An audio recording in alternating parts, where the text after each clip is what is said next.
नमस्कार। स्वागत है आप सभी का। आज के इस वीडियो में हम बात करेंगे आईएएस अधिकारी और आईपीएस अधिकारी में क्या अंतर होता है।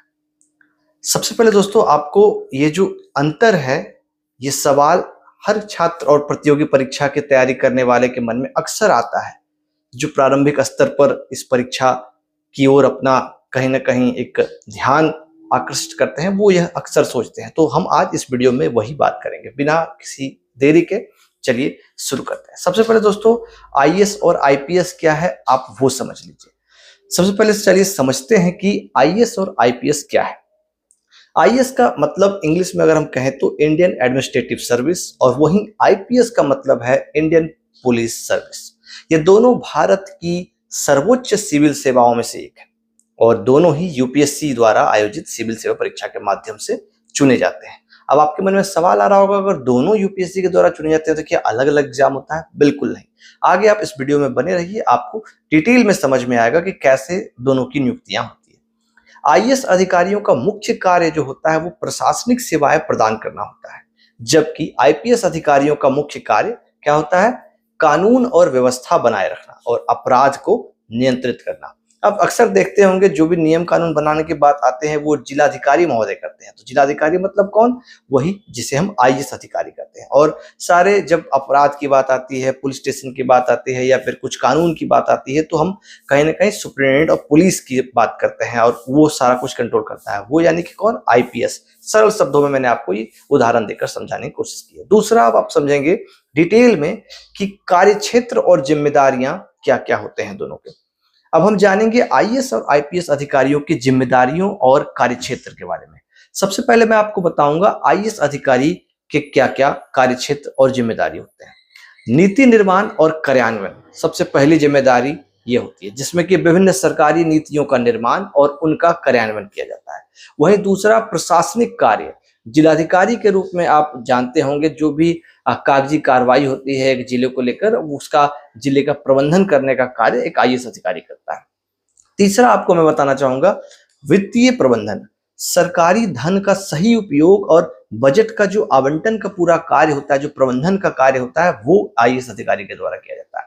विभिन्न विभागों और का नेतृत्व, जैसे कि कृषि, शिक्षा, स्वास्थ्य आदि विभिन्न सरकारी विभागों का नेतृत्व। अब उदाहरण के रूप में अभी डिटेल में अगर आप बिहार से जुड़े हैं या फिर बिहार की खबरें देख रहे होंगे तो आपको एक एसीएस के बारे में आपको जानकारी मिल रही होगी। तो ये एक शिक्षा विभाग के मुख्य अधिकारी के रूप में आप समझ सकते हैं, जो कि आईएएस ही अधिकारी माना जाएगा और वो आईएएस अधिकारी के एक सबसे प्रोन्नत पद पे है। अब आपको आगे हम ये भी बताएंगे कि जो आईएएस अधिकारी होते हैं, जो आईएएस अधिकारी होते हैं, आईपीएस अधिकारी होते हैं, दोनों में सबसे हाई लेवल का क्या क्या पद होता है। अब हम जानते हैं सब आईपीएस अधिकारी के क्या क्या कार्य क्षेत्र और जिम्मेदारियां होते हैं, जिसमें कि सबसे पहला है कानून और व्यवस्था।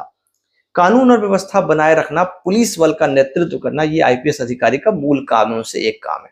अपराध पर नियंत्रण करना, अपराधों की जांच और अपराधियों को गिरफ्तार करने की दिशा में कार्य करना, यह भी आईपीएस अधिकारी का ही कार्य है।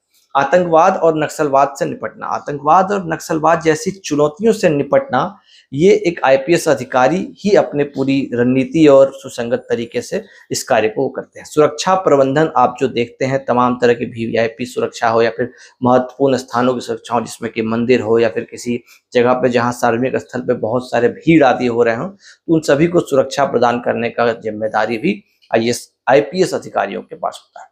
अब आपके मन में सवाल आ रहा होगा कि अभी तक सब कुछ ठीक है, क्या इनके जो ट्रेनिंग है और जो करियर ग्रोथ है, क्या उसमें कुछ स्कोप है या फिर ट्रेनिंग कहाँ मिलता है, फिर करियर ग्रोथ क्या क्या है? एक एसपी हो गया, एक डीएम हो गया, इसके ऊपर भी या कुछ बनते हैं क्या? बिल्कुल। अब हम बात करते हैं आईएएस और आईपीएस अधिकारियों के प्रशिक्षण और करियर ग्रोथ के बारे में। सबसे पहले आईएएस का जो प्रशिक्षण है वो कहाँ मिलता है? आपके मन में एक सवाल ये होना चाहिए, जो आपको पता होना चाहिए। Lal Bahadur Shastri national administrative academy, जिसे आप हिंदी में लाल बहादुर शास्त्री राष्ट्रीय प्रशासन एकेडमी, LBSNAA शॉर्ट फॉर्म में इसे कहा जाता है। यहाँ पे आईएएस अधिकारियों का प्रशिक्षण मसूरी में स्थित एक इस एकेडमी में होता है। अब प्रशिक्षण के दौरान आपके मन में सवाल यह भी होगा कि क्या सीखते हैं? तो प्रशासनिक कानून, लोक नीति, प्रबंधन और शासन से संबंधित विषयों का अध्ययन किया जाता है। वहीं फील्ड ट्रेनिंग, जैसे कि जिले में जाकर प्रशासनिक कार्यों का व्यवहारिक अनुभव लेने के कार्य दिए जाते हैं। अब आईपीएस प्रशिक्षण भी क्या यही होता है? बिल्कुल नहीं। सरदार वल्लभ भाई पटेल राष्ट्रीय पुलिस एकेडमी यानी कि SVPNPA में सरदार वल्लभ भाई पटेल राष्ट्रीय पुलिस एकेडमी में आईपीएस की ट्रेनिंग दी जाती है, जिसमें कि आईपीएस अधिकारियों का प्रशिक्षण यह हैदराबाद में स्थित है और यहीं पे होता है। प्रशिक्षण के दौरान इन्हें क्या सिखाया जाता है? कानून और व्यवस्था, अपराध जांच, पुलिस प्रशासन और फिजिकल ट्रेनिंग, और साथ ही साथ फील्ड ट्रेनिंग के रूप में पुलिस स्टेशन और विशेष बलों में जाकर व्यवहारिक अनुभव प्रदान करने का कार्य किया जाता है। अब क्या वास्तव में करियर ग्रोथ है, तो वो क्या है, हम इस पर बात करेंगे।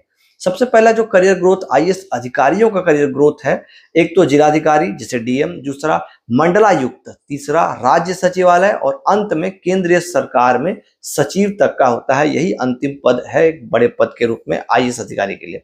आईपीएस अधिकारियों का करियर ग्रोथ अगर हम देखें तो उसमें एसपी, डीआईजी, आईजी और अंत में डीजीपी तक होता है। अब आपके मन में सवाल आ रहा होगा कि बनते कैसे हैं आईएएस और आईपीएस अधिकारी, बनते कैसे हैं? तो परीक्षा प्रक्रिया और चयन कैसे होता है वो समझ लीजिए थोड़ा सा आप संक्षिप्त में। दोनों ही सेवाओं में चयन यूपीएससी सिविल सेवा परीक्षा के माध्यम से होता है। यूपीएससी सिविल सेवा परीक्षा में आपको क्या क्या होते हैं, जैसे कि एक प्रीलिम्स का एग्जाम होता है, दूसरा मेंस का एग्जाम होता है और तीसरा आपको इंटरव्यू होता है। अब प्रीलिम्स में आपको सामान्य अध्ययन यानी कि जीएस, जिसे जनरल स्टडीज भी कह सकते हैं आप, ठीक है। दूसरा आपको सिविल सेवा एप्टीट्यूड जिसे सीएसएटी कहा जाता है, और मुख्य परीक्षा यानी कि मेंस, इसमें 9 पेपर होते हैं जिसमें कि 4 जीएस से, 2 वैकल्पिक विषय होते हैं ऑप्शनल, और 2 लैंग्वेज से होते हैं और 1 ऐसे यानी कि निबंध से होता है। और जो तीसरा है वो है साक्षात्कार यानी कि इंटरव्यू, जिसमें आपके पर्सनालिटी टेस्ट को किया जाता है, ठीक है। अब आईएएस और आईपीएस के लिए रैंक वरीयता के आधार पर चयन किया जाता है। जैसे कि मान लीजिए परीक्षा एक है, सब कुछ एक है, लेकिन अगर आपका रैंक आप जो है वो काफी अच्छा है तो आप एक आईएएस अधिकारी के रूप में चुने जाते हैं। और अगर आपका रैंक अकॉर्डिंग टू जो मेरिट लिस्ट बनती होती है उसमें अगर नीचे की ओर होता है तो उसमें कुछ कैटेगरीज होते हैं, उसके आधार पर फिर आपको आईपीएस अधिकारी बनाया जाता है। फॉर एन एग्जाम्पल, अगर आपका रैंक अच्छा है तो आपके पास चूज करने के भी ऑप्शंस होते हैं कि आप क्या बनना चाहते हैं, आईएएस और आईपीएस। आपको वहां पे आपके अपने व्यूज देने पड़ते हैं कि हमें ये इसलिए बनना चाहता हूं, ठीक है। तो अब हम कंक्लूड करते हैं और कुछ आपको टिप्स और कुछ जो मेरे विचार हैं वो एज ए निष्कर्ष आपको देना चाहूंगा। तो दोस्तों, यह था आईएएस और आईपीएस अधिकारियों के बीच के अंतर का विस्तृत ब्यौरा। दोनों ही सेवाएं बहुत महत्वपूर्ण है और देश की सेवा के विभिन्न पहलुओं में योगदान देते हैं। अगर आप भी प्रशासनिक कार्यों में रुचि रखते हैं और नीतियों का निर्माण और कार्यान्वयन में योगदान देना चाहते हैं तो आपके लिए यकीनन आईएएस अधिकारी बनना सही होगा। यदि आप कानून और व्यवस्था बनाए रखने और अपराध से लड़ने और जनता की सुरक्षा और जनता के बीच में सुनिश्चित करने में रुचि रखते हैं तो आईपीएस आपके लिए बेस्ट होगा। अगर आपको ये वीडियो सच में मददगार लगा हो तो एक लाइक तो बनता है, और अपने दोस्तों के साथ अगर चाहते हैं कि वो भी थोड़ा जानकारी ले ले तो शेयर जरूर करें। चैनल को सब्सक्राइब करके जरूर जाएं।